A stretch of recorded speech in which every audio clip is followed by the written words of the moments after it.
자, 한국 사람들이 알고 있는 이야기들, 고전 이야기들이 여러 가지 있습니다.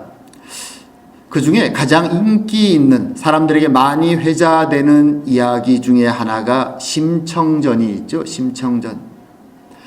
심청전은 우리가 다 아는 것처럼 앞을 보지 못하는 아버지의 눈을 고치기 위해서 심청이가 공양미 300석에 팔려가는 이야기입니다. 비록 시작은 굉장히 슬프지만 끝이 해피엔딩이기 때문에 사람들은 이 이야기를 좋아합니다. 아버지를 위해서 물에 풍덩하고 던져지지만 신들의 도움으로 심청이는 우리가 아는 것처럼 왕궁이 나타나서 이제는 왕비가 되고, 또 신봉사도 눈이 뜨이고, 그리고 모두가 기뻐한다는 내용이죠. 본선징악의 내용이 드러납니다. 흐뭇한 이야기이기도 하죠. 왜냐하면 효녀가 등장하고 그리고 착한 사람이 복을 받는다는 내용이기 때문입니다. 하지만 이 이야기에서 심청이가 인당수라고 하는 바다에 버려지는 내용을 잘 보게 되면 사실 이것은 인신공양을 하는 어떤 면에서 굉장히 끔찍한 내용입니다. 현대인의, 미신을 잘 믿지 않는 현대인의 시선으로 본다면 황당한 이야기고, 하지만 고대의 이야기에 살펴보면 어느 나라 이야기에나 등장하는 아주 흔한 그런 인신공양의 이야기이기도 합니다. 사실 그럼에도 불구하고 성경을 가지고 있는 우리들이 볼 때는 성경의 하나님의 말씀과는 도대체가 맞지 않는 인신공양이라는 내용이 나오기 때문에 역시 이것은 미신이구나 라고 우리는 생각할 수 있습니다. 그런데 성경의 내용 안에, 오늘 우리가 본 이 본문, 우리가 방금 읽은 이 본문 안에도 하나님이 아브라함의 아들을 바치라는 마치 인신공양과 비슷한 내용이 나와서 우리가 이 대목을 읽을 때 당황스럽습니다. 우리가 알고 있는 하나님, 사랑과 인애의 하나님이 결코 어디서도 이런 명령을 내리신 적이 없는데 유일하게 오늘 본문에 하나님이 이런 명령을 내리십니다. 아브라함도 당황했고 이 본문을 읽는 모든 사람들이 당황스러운 내용이죠. 오늘은 이 내용을 보면서 하나님이 도대체 무슨 뜻으로 아브라함에게 하나님의 성품과도, 그리고 이야기의, 이 성경 스토리의 내용과도 전혀 맞지 않는, 하나님답지 않으신 명령을 내리신 것일까? 한번 함께 생각해 보면서 하나님이 주시는 메시지를 나눌까 합니다. 자, 오늘 본문, 하나님이 갑자기 아브라함에게 나타나십니다. 아마 기도 중에, 깊은 하나님과의 기도 가운데 하나님이 그에게 찾아오신 것 같습니다. 이삭은 이미 자라서 10살이 넘었죠. 나중에 이야기해 보면 장작을 짊어매고 올라갈 정도의 힘이 됩니다. 아마 티네이저, 청소년기 정도 된 것 같습니다. 그리고 아직도 아브라함 가족들은 광야, 지난번에 블레셋 사람들을 만났던 그곳 브엘세바에 살고 있습니다.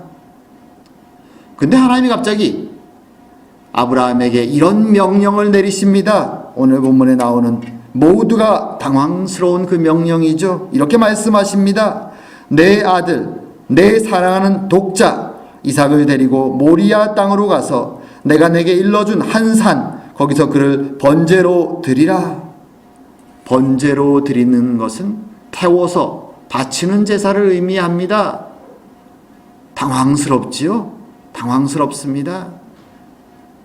아브라함은 얼마나 놀랐을까요?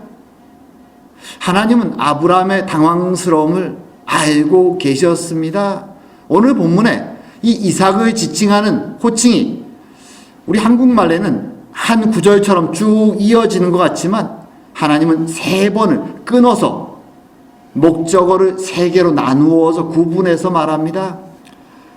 자, 첫 번째 단어는 너의 아들, 너의 아들을 바쳐라. 두 번째 목적어는 너가 사랑하는 너의 유일한 자, 그를 바쳐라. 세 번째는 이삭을 바쳐라. 하나님은 이삭이 아브라함에게 어떤 의미인지 너무나 잘 알고 계셨습니다. 그래서 그것을 강조하시면서 지금 아브라함에게 말씀하고 계신 것이죠.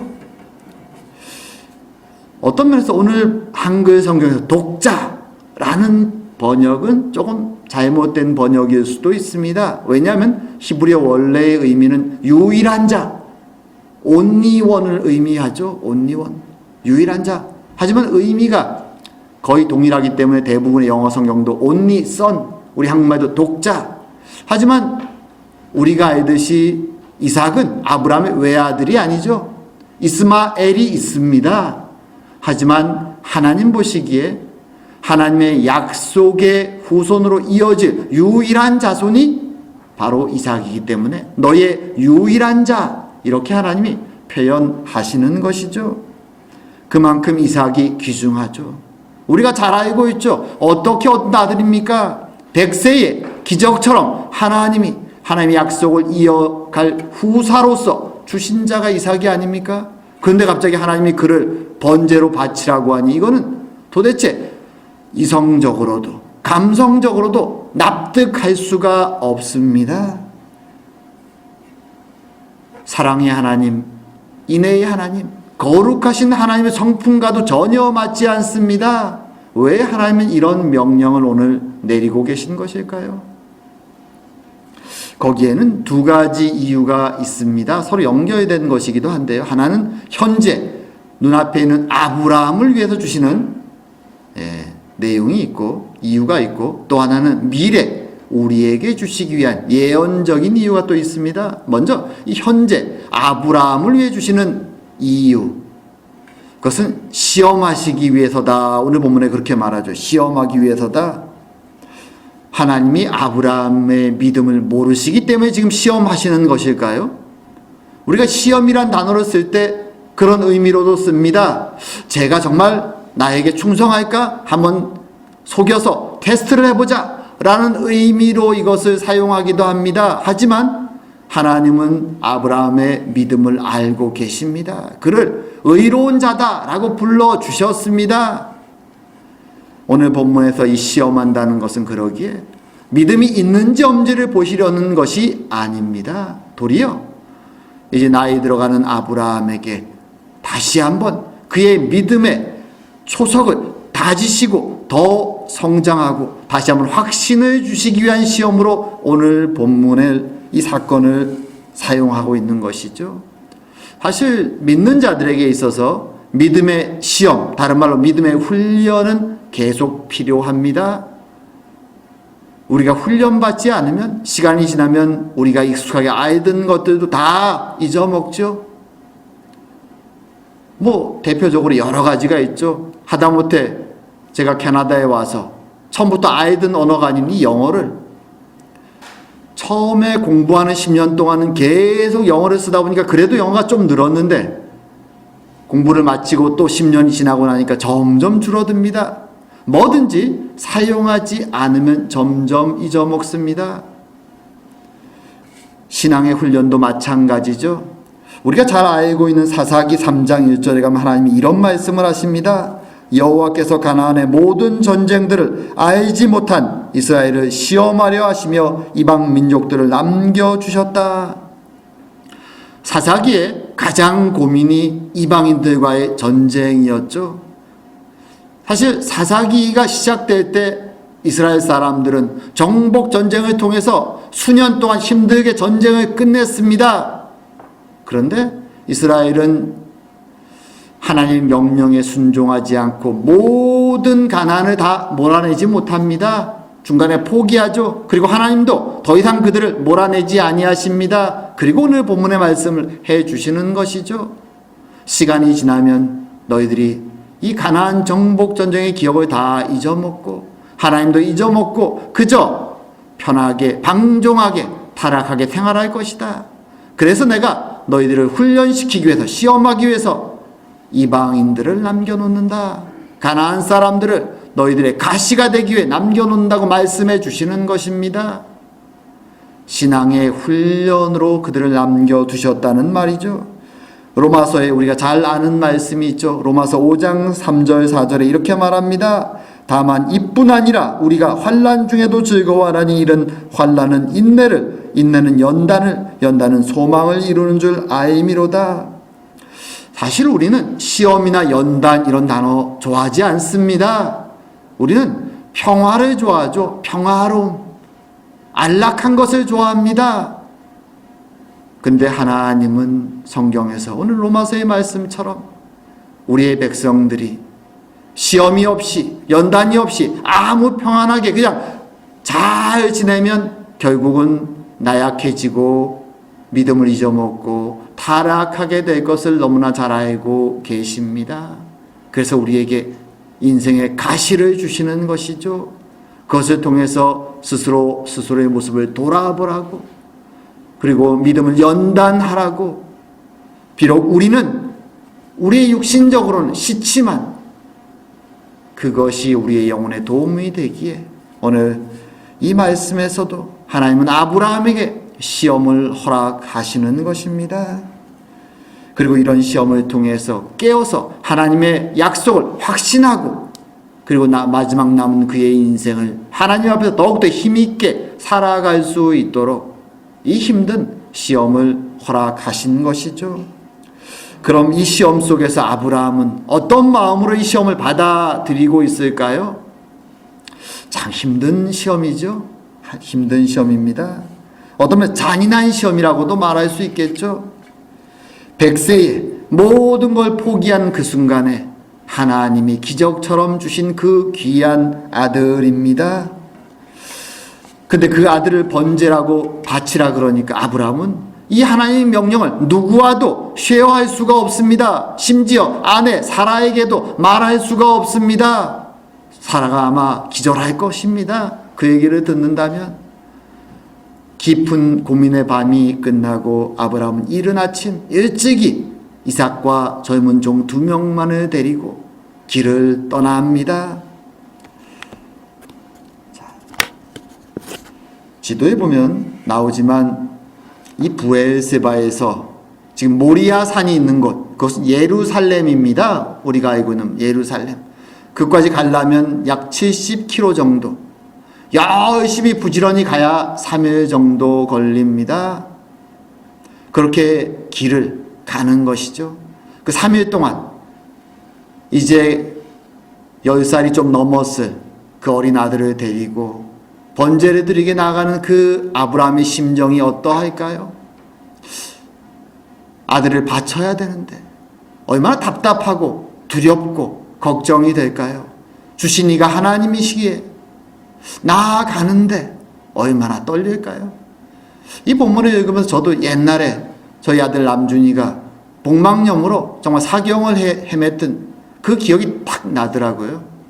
그때 수술실 앞에서 수술이 글쎄요 지금 몇 시간이나 했는지 기억은 안 나지만 몇 시간 이상 했던 수술인데 그 앞에서 그저 살려달라고만 외기하면서 그 밤을 지냈던 기억이 올라오는데 아브라함의 마음이 어떠했을까 하는 생각이 들었습니다.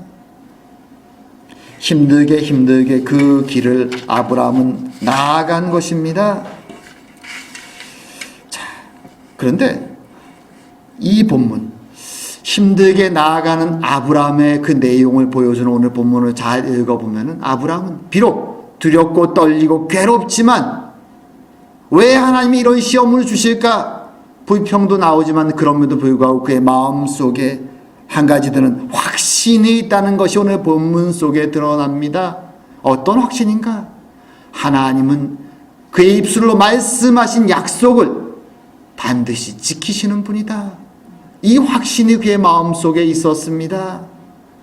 그 확신이 하나님의 약속을 지키시기 위해서는 내가 지금 설령 이삭을 번제로 바칠지라도 다시 이삭을 살려내셔야만 그 약속을 지키실 수 있다 라는 확신이 그의 마음속에 있었던 것이죠.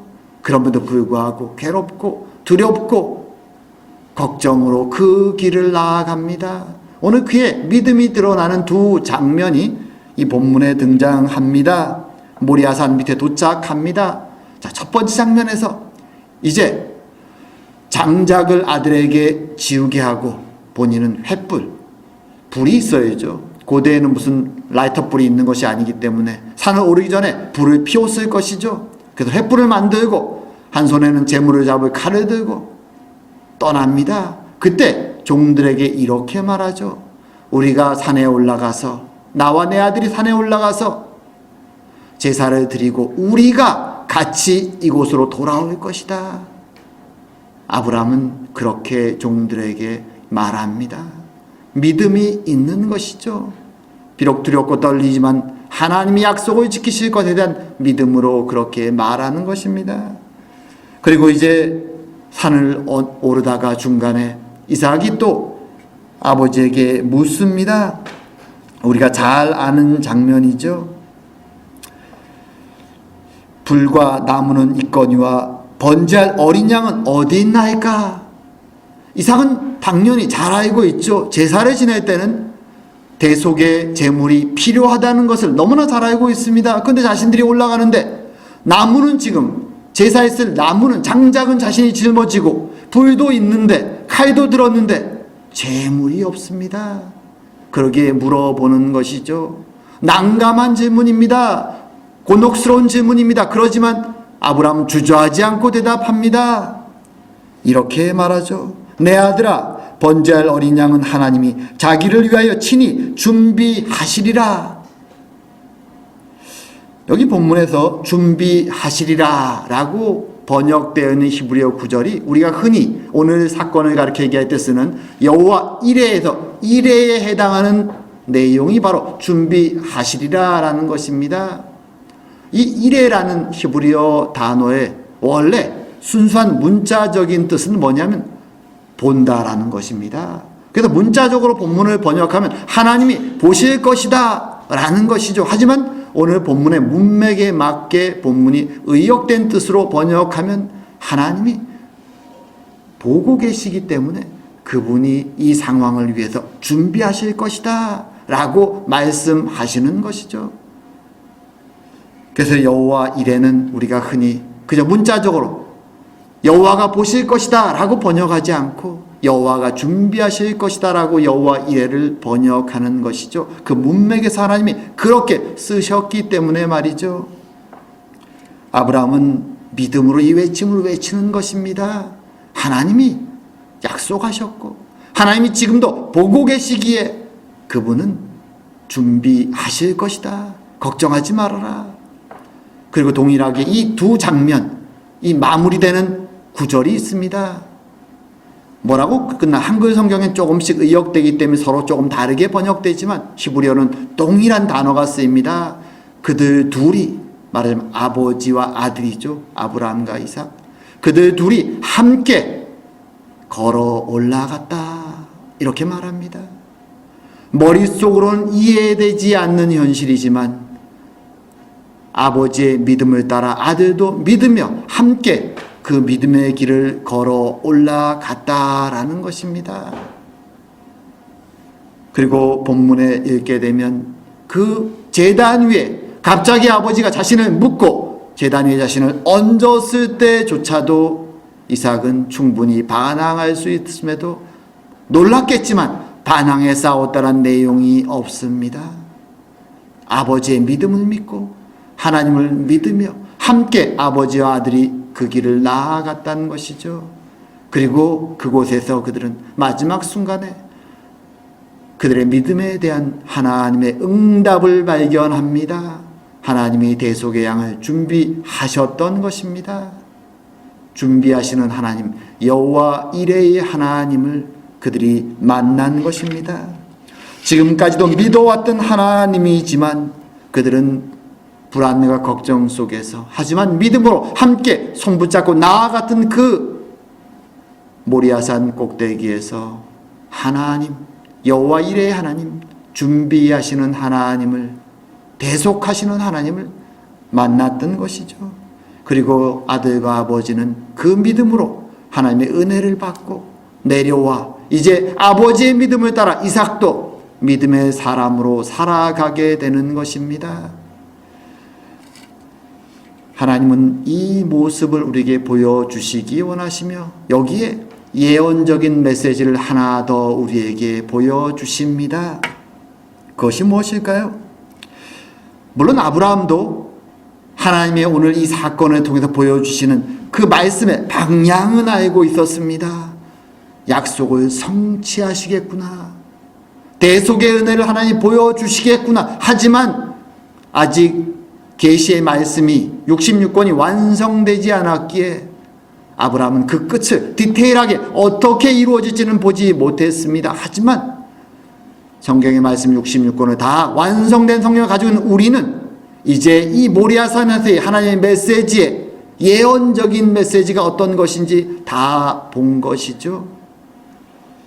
오늘 이 장소가 모리아산입니다. 오늘날로 말하면 예루살렘이죠. 예루살렘은 산 꼭대기 위에 있기 때문에 꼭대기 봉우리가 여러 개 있습니다. 어느 봉우리인지 우리는 알 수 없죠. 하지만 그 산 위에서 하나님은 아브라함을 시험하셨고, 그리고 아브라함의 믿음을 보셨고, 그리고 대속의 양을 그 위에 준비하셨습니다. 그리고 아브라함에게 말씀하십니다. 우리가 읽은 본문 뒤에 부분에 이어지는 내용이죠. 너희 믿음을 보았고 내가 반드시 약속을 성취하여 너의 후손을 통하여 큰 나라를 세우고 또한 그 나라를 통하여 세계를 축복할 것이다. 다시 한번 하나님의 약속을 확인시켜 주시는 것이죠. 세상적인 많은 신화나 이야기에 보면 누군가가 신의 사명을 성취하면 신은 그에게 보상을 합니다. 그걸로 보통은 끝입니다. 하지만 아브라함의 믿음은 단순히 그 한 개인 혹은 아브라함과 이삭 이 부자만을 위한 것이 아니라 죄로 세상 속의 멸망으로 걸어가는 세상 사람들을 축복하기 위한 대속의 믿음이었다라는 것이죠. 이것이 놀라운 것입니다. 그리고 하나님은 그 대속의 약속을 이루시기 위해 쉬지 않고 역사 속에 계속해서 일해 나가십니다.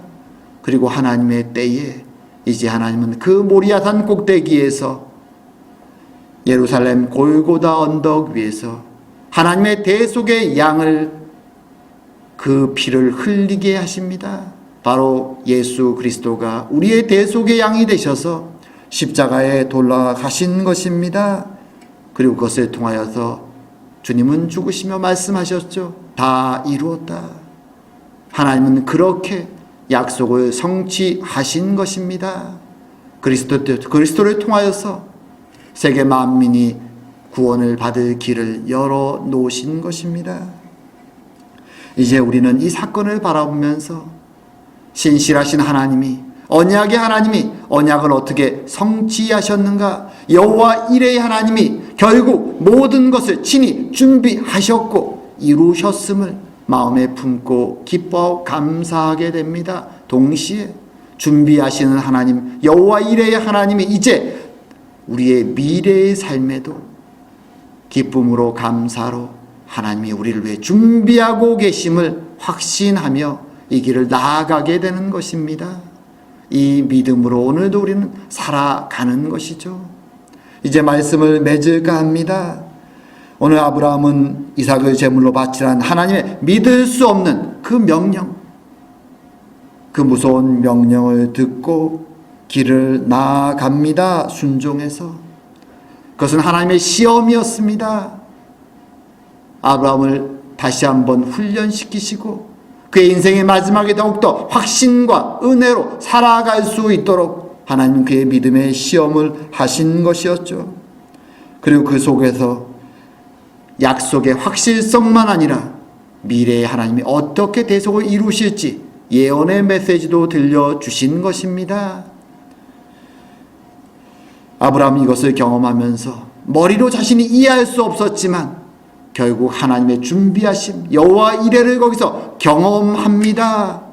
그리고 아들과 함께 큰 은혜를 받고 하나님께 감사하고 제사를 지내고 다시 아들의 손을 붙잡고 그가 하나님의 믿음으로 고백했던 것처럼 다시 돌아옵니다. 그리고 이 메시지는 우리에게 말씀하시죠. 하나님은 신실하신 분이시다.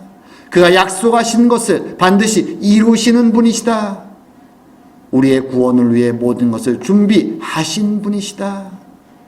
그것을 이루셨고 그것에 우리가 감사할 뿐만 아니라 이제 우리의 미래에도 하나님은 이 구원을, 하나님의 나라의 삶을 완성하시기 위해서 준비하시며 기다리고 있다라고 우리에게 말씀해 주시는 것입니다. 하지만 이 길을 혼자 걸어가는 것은 쉽지 않습니다.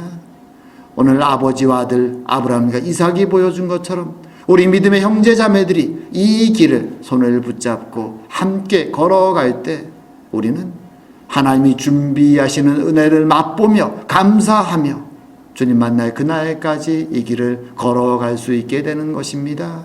참으로 그 은혜가 우리의 삶 가운데 넘치기를 주님의 이름으로 축원합니다. 기도드리겠습니다. 사랑과 은혜의 하나님 아버지, 우리를 사랑하시고 지키시고 인도하여 주심을 감사드립니다. 비록 큰 시험이었지만 그것을 통하여 아브라함에게 더욱더 크신 믿음의 확신을 보여주신 여호와 이레의 하나님의 은혜를 우리에게 다시 한번 확신시켜 주시니 감사드립니다. 주님은 약속하신 것처럼 그렇게 준비하셨고 우리를 위해서 골고다 십자가 위에서 하나님의 구원을 완성하셨음에 감사드립니다. 이제 그 하나님 여호와 이레의 하나님을 붙잡고 오늘도 우리가 주님을 만나기 위해 매일매일 형제 자매들의 손을 붙잡고 이 길을 걸어갈 수 있는 은혜를 주님 허락하여 주시옵소서. 비록 세상은 우리를 유혹하고 흔들지만 주님 함께 손을 붙잡고 흔들림 없이 믿음으로 여호와 이레의 하나님을 붙잡고 나아가는 우리 모두가 될 수 있도록 주님 은혜 내려 주시옵소서. 감사드리오며 모든 말씀 예수님 이름으로 기도드립니다. 아멘.